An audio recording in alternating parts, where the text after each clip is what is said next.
Three local laugh experts who are used to the live stage are making sound waves in the podcast world.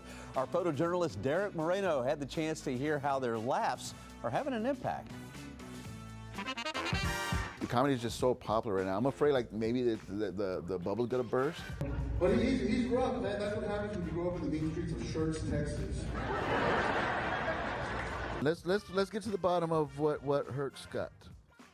What's love got to do? Got to do.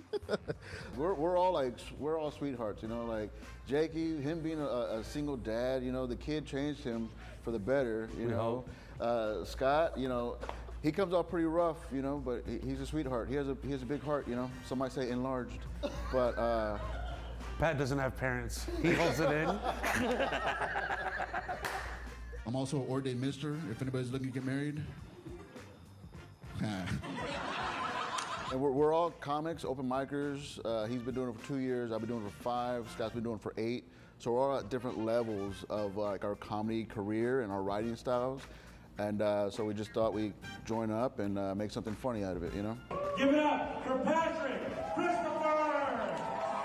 When everyone's funny, you have to find a way to stick out. So how are you gonna do that? You just try to be funnier. I mean, trust me, we bomb, and Family Bomb sucks. You talk about your experiences in life. I talk about a lot of dad stuff. I'm a dad, so I talk about that, talk about dating a lot. Just funny experiences, all the jobs I've had. I've had so many jobs. Like, I just talk about, you know, things that happen to everybody. Relationships, you know, it's fun. I like to have a fun time, you know, not too serious, nothing political, nothing religious, you know, just like to have fun. The first few times I signed up, I would leave before they called my name. Like I would go sign up, and then before I see like my name is about to be called, I would just take off.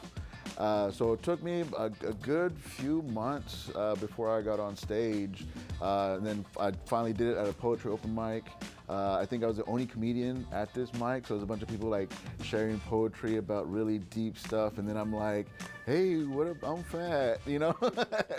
I was gonna start, when I first shaved my head, I was like, man, I'm too light skinned for this. I was gonna start tan betting. We've been doing the podcast for a little over a year. And so the main thing for the podcast is like, it's a writing session for us. Like there's so many things that we've talked about on the podcast that we've taken to stage, you know? So it's pretty much, it's a writing session that we do in front of people. You know, you can listen on Spotify or on YouTube, and you can laugh along with us. And then maybe if you go to the show, you're like, oh, they've seen this before. I mean, I've heard this before. You know, they told that story before. Come out to a show.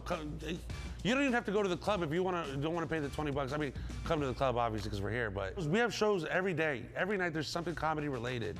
Come out to just one of them and just hang out for a little bit, see what happens. And if you want to do it, do it. But if you want to enjoy it, I think it's the easiest way to see people. Especially, I think the best part of comedy is the beginning, when you first write the joke, when you don't know if it's gonna work, because that's when you're so excited about it, it shows. Because I don't know what secular means, you know, but I tell you what, those guys are funny. And I'm gonna tell you, doing stand-up comedy, it is not easy, but they are definitely funny.